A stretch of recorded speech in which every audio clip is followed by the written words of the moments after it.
ቢመቻቸውና ቢችሉ ሁላችንም ክርስቲያኖችን ጂሃድ አዘው ሊጨርሱ ነው ደግሞ አርደው ሊገሉን ፈቃዳቸው ነው ግን አልቻልንም ይላሉ እኔ አይደለም ያልኩት ኡስታዙ የሚሉትን አድምጡ ጂሃድ ማለት ምንድነው ማለት ክርስቲያኖችን ማረር ነው ያው ምንም ልዩነት የለውም እኛ ጂሃድ መልስ ተኮኮ ወላሂ ያለኝ እኔ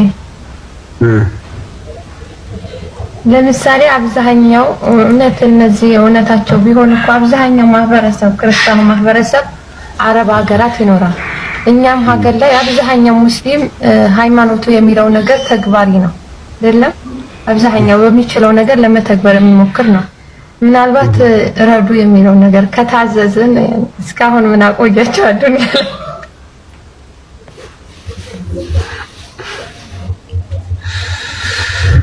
እንኳን ምናልባት አልችል ብለንም ሊሆን ይችላል ታዘን አለማድረጋችን እኮ ለምን እስከዛሬ ያቆይ ነው የታዘዝነውን ሁሉ ስለማላደርግ ነው እስከማንችላቸው ሆኖ አርገነው ሊሆን ይችላል ሰላም አለይኩም እንዳያችሁት ነው እንግዲህ እቺ ሰሚራ እህታችን ነበር አክቹሊ እንደዚህ አስተሳሰብ ያለው ሰው እንደዚህ ማለትም የደም ጥማት ያለው ሰይጣን ስለሆነ ሰይጣን ደግሞ እህት ሊሆን አይችልም ወንድም አክቹሊ እንደዚህ ነገር ያለው የጂኒ ወንድም ያለው እነርሱ ጋር ነው ይሄንን ዝለለውና እንግዲህ ሰሚራ ምን ብላ ተጠይቃለች በአረብ ሀገርም ሆነ በኢትዮጵያ ውስጥ እንግዲህ ያው ክርስቲያኖች አሉ ታዲያ ለምንድነው ሃይማኖታችን ይሄን የሚያዝ ከሆነ ለምንድነው ማይፈጸመው ሲሉ ብላ ስትጠይቃቸው ምን ብለው ሲመልሱ እንሰማለን ስላልቻለን ነው ኦኬ ቢችሉ ኖሮ ግን ምን ያደርጉ ነበር አርደው ይጨርሱ ነበር ወይ ደግሞ ገለው ይጨርሱ ነበር ለሙስሊሞች ምናልባት ጥያቄ ከገባችሁ ያው እንግዲህ ነብያችሁ አእምሮ ጎዶሎ ናችሁ ይላቸዋል ብዙ እህቶችን በተለይ እና እስልምና ለሴት ልጅ ምንም ነው ብዬ አላስብም አክቹሊ በጠለቅ ብላ እስልምና ብታየውና ብትመለከተው ልትቆይ የምትችልበት ቦታ ነው ብዬ አላስብም እኔ ይሄ ነው ያሳሰብ እሺ መጽሐፋችሁ ስለሚል ነው እና ነብያችሁ ደግሞ አእምሮ ጎዶሎ ናችሁ ይላቸዋል እሱን እንተውና ራሳችን ስላልሆነ ግን ምንድነው የኔ ጥያቄ ሰውን ግደሉ ካለ ማን ፈጣሪያችሁ እርሱ የሚችለው መፍጠር እንጂ መግደል አይደለም ማለት ነው ጋይስ ተመልከቱ ፈጥሯል የፈጠረው መውሰድ ካልቻለ ይሄ አምላክ የሚያስብል አምላክ ሊሆን አይችልም ማለት ነው አምላክ የሚያስብለውን ነገር ምንድነው ሰው መፍጠር የሚችል መግደል የሚችል ዓለማት ሁሉ የተፈጠሩት በአምላክ ስለሆነ መውሰድም ደግሞ ማሳለፍ የሚችለው አምላክ ነውና ስለዚህ እናንተ እንድትገሉ ለምሳሌ እስላም የነበረ ሰው ከእስልምና ለቆ ቢወጣ ምን ይደረጋል ይገደላል ለምን ምክንያቱም እዛ ውስጥ ይዞ ቢወጣው ሚስጥር ይኖራል ተብሎ ስለሚታሰብ ወይም ደግሞ አስቀድሞ የነበረው እስልምና ላይ ሲወጣ የወጣበት ምክንያት አለው ያ ምክንያት ደግሞ እስልምና ላይ ያለው ድክመት ስለሚያውቅ ነው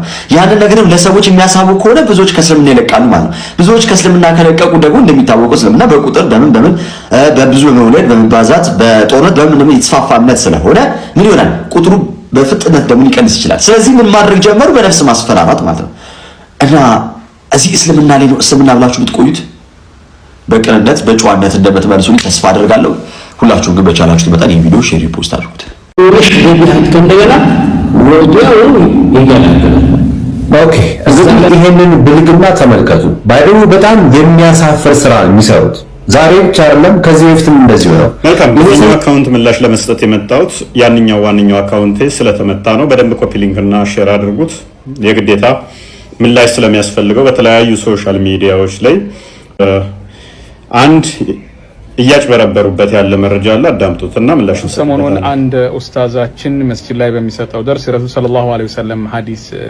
በማንሳት እንስሳቶችን እንኳን በመናርድበት ጊዜ ቢላውን በደም መሳል እንዳለብን ማንገላታት እንደሌለብን የተናገረውን ንግግር ሐታ ጠላት እንኳን ቢመጣ ትግል ላይ እያለን ማሰቃየት እንደሌለብን የተናገረውን ንግግር በመቆራረጥ ረዱ ብለዋል በሚል እየቆራረጡ ቪዲዮውን እየለቀቁ የጥላቻ ቅስቀሳ እያደረጉ ነው ያሉት ይህንን ቪዲዮ እዩት ኡስታዝ ሱልጣን በሚያስተምርበት ጊዜ ረሱል ሰለላሁ ዐለይሂ ወሰለም ሐዲስ በመጥቀስ አስተራራራችሁን አሳምሩ እንስሳቶችን እንኳን ስታርዱ ይችንም ደግሞ ይቆራርጧት ይሆናል እኮ ሱብሃንአላህ እንስሳቶችን አስመልክቶ የተገለጸውን ነገር በማጣመም በእንደዚህ ያለ መንገድ አስተራይቶታል ይሄኛውን ቪዲዮ ነው فأحسنوا الذبح ستابتم አስተራረዳችሁን አሳምሩ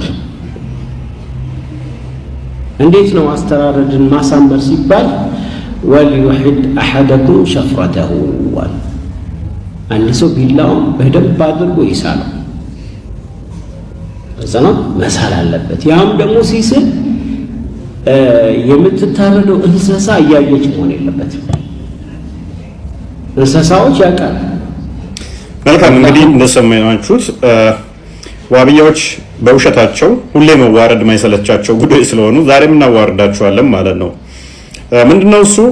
አንድ ኡስታዝ በመስጊድ ላይ ካፊሮችን እንዴት መግደል እንዳለበት የተናገረበት ቪዲዮ ነበረ። ያንን ቪዲዮ መሰረት በማድረግ የኛ ልጆች ካፊሮች እንዴት መገደል እንዳለባቸው የሚናገረውን ፓርት ለቀቁት ማለት ነው። ዋብያ ኡስታዞች ግን ቅጥፈት ማይሰለቻቸው ውርደት ጌጣቸው ልክ እንደ ካባ የሚከናነቡ ስለሆኑ ስለ እንስሳ ያወራቱን ብቻ ቆረጡና ስለ ሰው ያወራውን ተውት ማለት ነው። ምንድነው እሱ? ሰውየው ኡስታዙ የሰው ልጅ ማረድን መግደልን ከእንስሳት ጋር አመሳስሎ ነው ያስቀመጠው። ኤግዛምፕል ነው እንስሳቱን ያመጣው እንጂ ዋና ታርጌቱ ሰው ልጅ እንዴት እንደሚገደል የሚያወራ ክፍል ነው። አላሁ ነገር ላይ በጎ መስራት ለሰዎች፣ ለሰብአዊ ፍጡር፣ ለእንስሳ በጎ መዋል። ከዛ እንግዲህ አንዱ በጎ ወይም ኢሕሳን የሚለውን ሲገልጹ ምን አሉ? ኢዛ ቀተልቱ ፈአሕሲኑ ልቅትላ፣ ስትገሉ እንኳን እንደ በሸሪዓው መልኩ ጥፋት አጥፍቶ ወይም ሙርተድ ሆኖ ወይ ይሆን ቢገደል እንኳን አገዳደሉን አሳምረው። ጂሃድ ላይ አገኘው አንድ ካፊር የዛኔ ትገለዋል። ስትገለው ግን ካፊር ቢሆንም አገዳደሉን አሳምር። ተምሲል ማድረግ፣ አፍንጫ መቁረጥ፣ አይን መጎልጎል፣ የሆነ ሰውነቱን መቀዳደድ ተከልክሏል። ነቢ ስ ላ ሰለም ከልክሏል። በእሳት መቃጠል ከልክሏል። ስለዚህ ፈኢዛ ቀተልቱም ፈአሕሲኑ ልቅትላ መገደል ያለበት እንኳን ማለት ነው። ወኢዛ ዘበሕቱም ፈአሕሲኑ ذብሓ ስታርዱም አስተራረዳችሁን አሳምሩ። እንዴት ነው አስተራረድን ማሳመር ሲባል? ወሊዩሕድ አሐደኩም ሸፍረተሁ ዋል፣ አንድ ሰው ቢላውን በደንብ አድርጎ ይሳለው። እዛ ነው መሳል አለበት። መልካም እንግዲህ እንደሰማችሁት ኡስታዙ ሲናገር ካፊርን እንዴት መግደል እንዳለበት የሚያወራ ነው። ካፊር ማለት ለእንስሳ ካፊር አይሰጥም፣ አላህን የካደ ማለት ነው። አላህን የካደ እንዴት ነው መግደል ያለባችሁ እያለ እያብራራ ነው። ከዛ በስራ ግደሉት ምናምን ካለ በኋላ ኤግዛምፕል ምን አመጣ? እንስሳት እንኳን ሲታረድ እንደዚህ ብሎ አመጣ ማለት ነው። ካፊር የሆነ ከእስልምና የወጣም አፖስቴት የሆነ በእስልምና ይታረዳል። ይህ ግልጽ ነው። በእስልምና አሁንም በሸሪዓ የሚተዳደሩ ሀገራት ላይ ሸሪዓውን ጠቅሶ ነው እሱም የተናገረው፣ ይታረዳል። ስጋውን አትቆራርጡ፣ አትበልቱ፣ እንደዚህ አታደርጉ፣ የተለያየ ቦታ አፍንጫውን እንትን አትበሉ፣ አይኑን ያለው አታውጡ ያለው ለሰውየው ነው እንጂ ለእንስሳ አይደለም። የእንስሳማ ልበልተው እኮ ነው የምታርደውም ሲጀመር ሰው ስለሆነ ነው እንደዛ ብሎ የተናገረው። በነገራችን ላይ ዋና ፖይንት ግን ኡስታዙ ብቻ ሳይሆን የመጀመሪያ በመግቢያ ላይ ያሳየዋችሁ ልጅ ወይንም ኡስታዝ እዚሁ ቲክቶክ ላይ የምታውቁት ስለሆነ ከዚህ በፊት ሰው ከእስልምና ከወጣ ይገደላል ቃል በቃል ያለበትን ላስታውሳው። ሙስሊም ነው። ኦኬ እንግዲህ ኢስላም ማለት ግልጽ የሆነ ሃይማኖት ነው። ኦኬ ስለ እስልምና ያውቃል፣ እስልምና ሐቅ መሆኑን ያውቃል፣ ሙስሊም ሆኖ ኖሯል። ኦኬ ኢስላም ላይ ጥያቄ ጠይቆ ምን ይቻል ተመልሶለታል። ኦኬ እስልምና ዋዲህ ግልጽ የሆነ ኦኬ ይሆን አውቋል። እሱ ግን ያወቀ መጣመም ነው የሚፈልገው ብሎ ሙርተድ ከሆነ ወደ ሌላ ሃይማኖት አላህን ከማምለክ ከእስልምና ከወጣ ኦኬ ከእስልምና ወጥቶ ደግሞ እድል ይሰጠዋል። ለሶስት ቀን ቢያንስ እድል ይሰጠዋል እንድናዝብ ማለት ነው፣ እንዲመለስ እንዲያውቅ። አይ ካለ ግድያ ነው በዚህ ሰው ላይ የሚፈጸመው ማለት ነው። ይገደላል። ኦኬ ይገደላል። ኦኬ መልካም እንግዲህ ይሄ ነው ከዚህ በፊት የተናገረውን ሸምጥቶት ይሁን ረስቶት ይሁን ወይንም ደግሞ አሁን እንግዲህ የዋብያዎቹ መዋሸት ልማዳቸው ስለሆነ ይሄ በፊቱን አስተምሮት ረስቶት ነው መሰለኝ ስለ እንስሳ ምናምን ብሎ ሌላው ሊያወራ ይሞክራል ማለት ነው። ራሱ ይገደላል። በነገራችን ላይ መግደል አይደለም እኮ መግደል ኢዚ ለእስልምና ማለት ነው። ለሙስሊሞች ቀላል ነገር ነው። አርዶ መብላት ይቻላል። ሙስሊም ከተራበ ክርስቲያንን ወይ አይሁድን ወይንም ደግሞ ከእስልምና ወጣን አርዶ መብላት ተፈቅዶለታል። ራሱ ይሄ ኡስታዝ ከኔጋ ከዚህ በፊት ባደረግናቸው ምልልሶች ላይ መብላት እንደሚቻል አርዶ ያመነበትን ላሰምጣችሁ። አስታውሰው አንተ